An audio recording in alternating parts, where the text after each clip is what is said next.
Welcome to Sales, Tax, and More, your go-to resource for all things state tax related. Now, here is your host, Michael Fleming.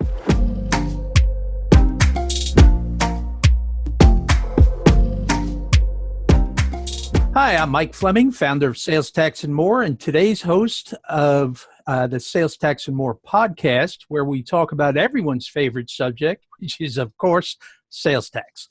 And I've got Jeremy Weiss with us here today, and he's interviewed, thousands of entrepreneurs, very successful entrepreneurs and CEOs and other, high-level officers of companies.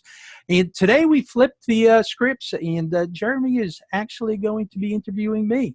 Michael, thank you for having me. A bit about you. I mean, myself and I know many people in the CPA world and business world consider you one of the top in the USA leading authorities when it comes to sales tax. And the episode is brought to you by Sales Tax and More. And they assist companies and their trusted advisors with their sales tax needs. So they offer consulting and research, registrations, returns, and much, much more. And over the years, they've assisted thousands of sellers, both foreign and domestic, with their tax issues in the United States and Canada, because this is complex stuff, like when you get to know it. So go to salestaxandmore.com for more information. Check out other episodes of the podcast, which, he goes in depth in the most frequently asked questions. And today, we kind of polled people and asked them, what are your most pressing questions when it comes to sales tax? And one of them is, what exactly is an economic nexus? So let's explore that. Mike, I know you get that question a lot. Oh, yeah. And this is a great question because it's really a new concept for sales tax. It's been around for a while for income tax and other types of tax. But for sales tax, there were two Supreme Court cases that said you had to have some sort of physical presence in order to create a link with the state that we call Nexus. That the state could then require you to collect its taxes or pay its taxes. And on June 21st of 2018, the Supreme Court weighed in on the Wayfair case. Big famous case, tremendously important sales tax case, because they come back in and they say, we made a mistake. We should have never,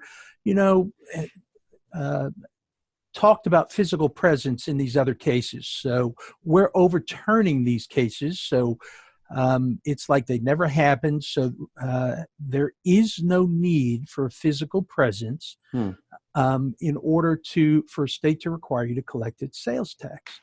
So what that means is that just having a certain level of sales into a state or a certain number of transactions into a state can create nexus. And we call this type of nexus economic nexus. And by the way, nexus, fancy word, just means link or connection. So your sales into a state can actually create this link or connection for you.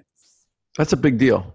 Because, on the other hand, it's obvious it's actually more obvious physical presence. Obviously, there's other things that you've talked about in other episodes where there's more than just you're located in the state if you have independent contractors or other things. But the economic nexus is not what people are thinking about.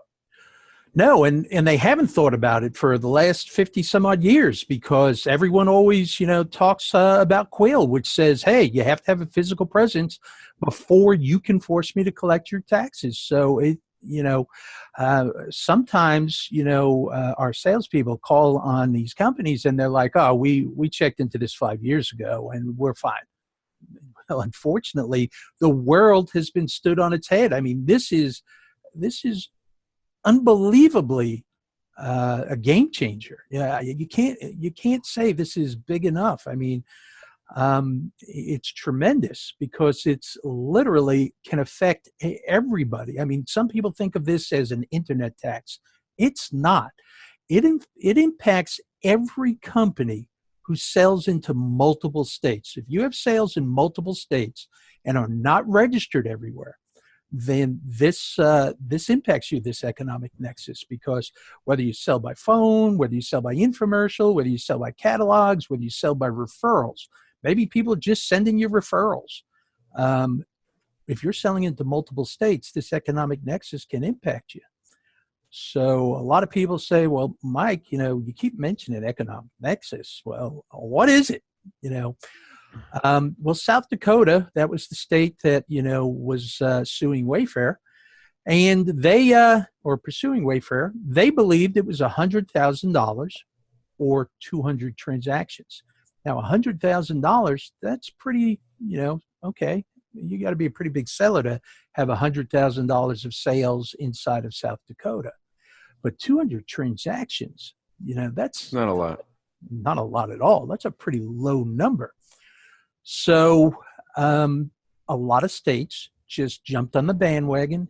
And, once the Supreme Court said you don't need a physical presence, they all said, well, we're going to do exactly what South Dakota did. And our new rules are $100,000 or 200 transactions. And, the Supreme Court didn't say explicitly that, hey, we're okay with this. They, sort of implied that it was okay for South Dakota, but they did send it back to the lower court in South Dakota and said, you guys, hash this out. And unfortunately, they settled the case without, coming to a conclusion on that. So we may see more litigation in the future, but states have started to modify what they're doing. So this is rapidly changing as we speak.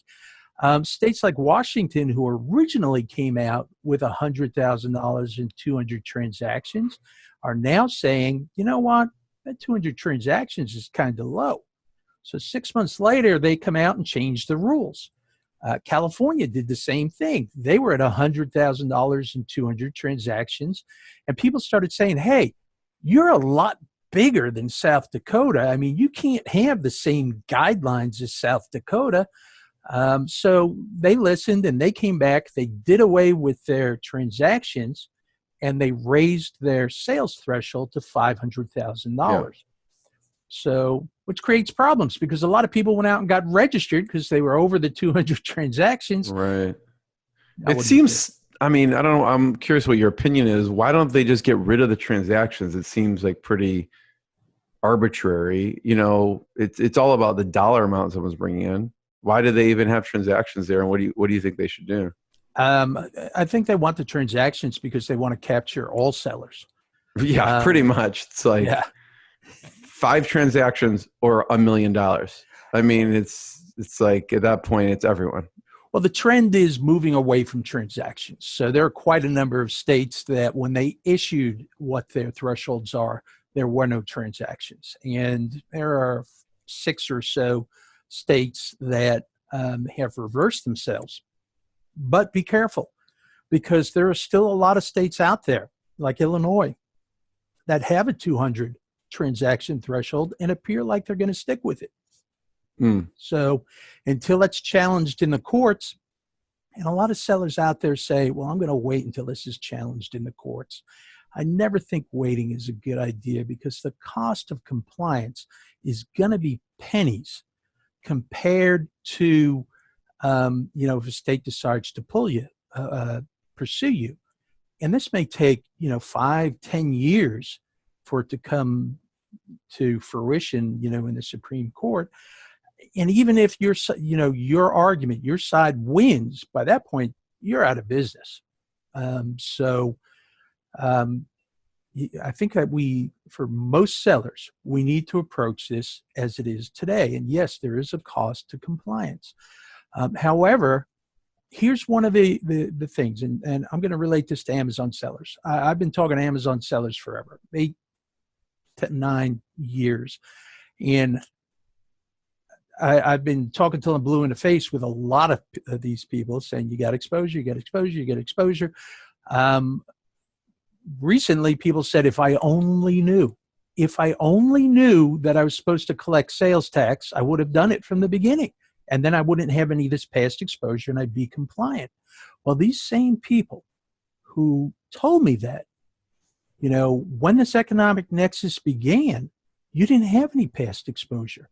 It was only going forward. But they're in that same pattern right now because some of these effective dates are a year old, and some states are now coming back and making you prove you didn't have Nexus on July 1st of 2018, state like Maine. And they're going after that back tax. So here we are. We're seeing history repeat itself because everyone was saying, I'm waiting for Congress to step in and do something. I'm waiting for the Supreme Court to make another ruling. And unfortunately, Congress can't even decide what to have for lunch, let alone do anything substantive like tackle this. I sort of joke, we think, we have a do-nothing Congress today.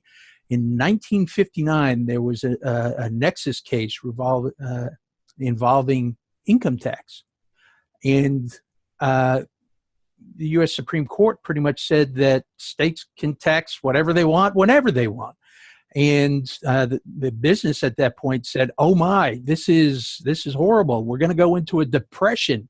That's how bad this is. That's how confusing this is. We're not going to be able to, figure out what Nexus even is, let alone comply with it.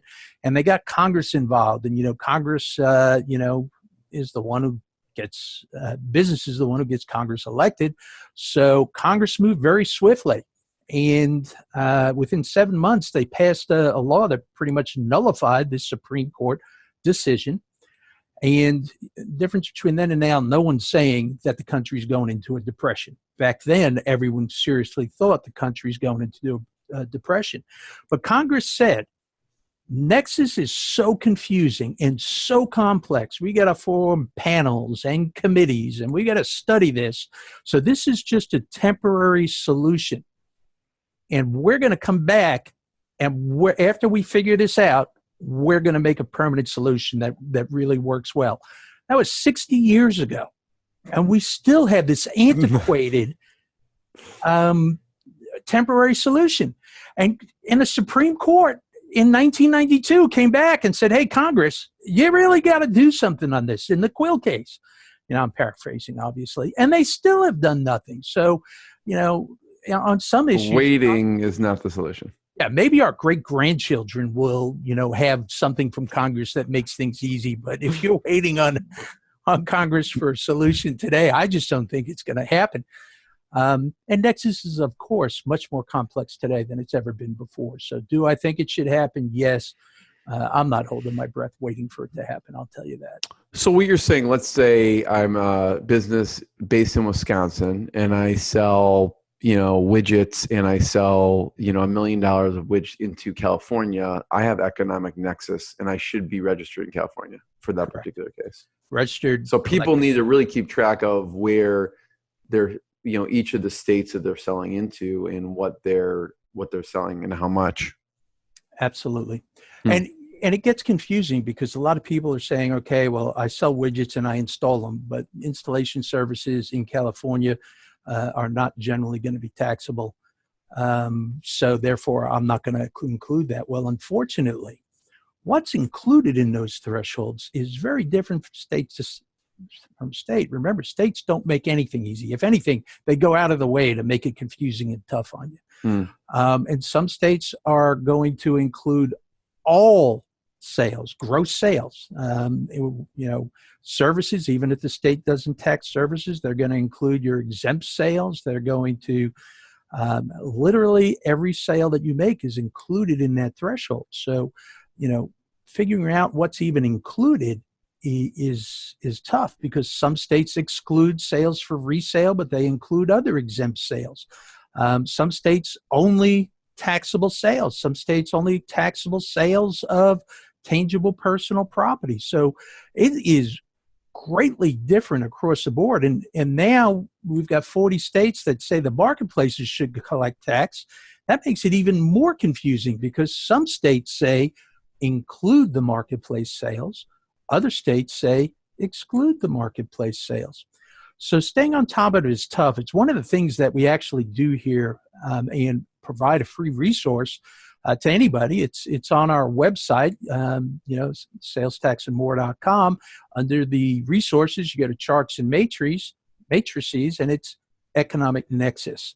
And you can use it for your clients and, figure out when they're crossing thresholds, what's included in the threshold.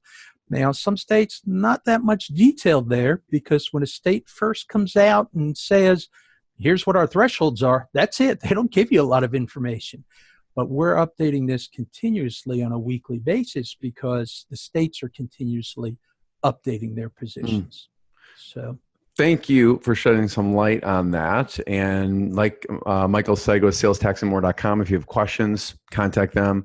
And they have a lot of free resources as well. Check out past episodes where he goes in detail on some of these other factors and some interesting case studies. Michael, thank you for having me. thank you, Jeremy. Thanks for listening. Be sure to click subscribe and check out all of the resources we have out on the web.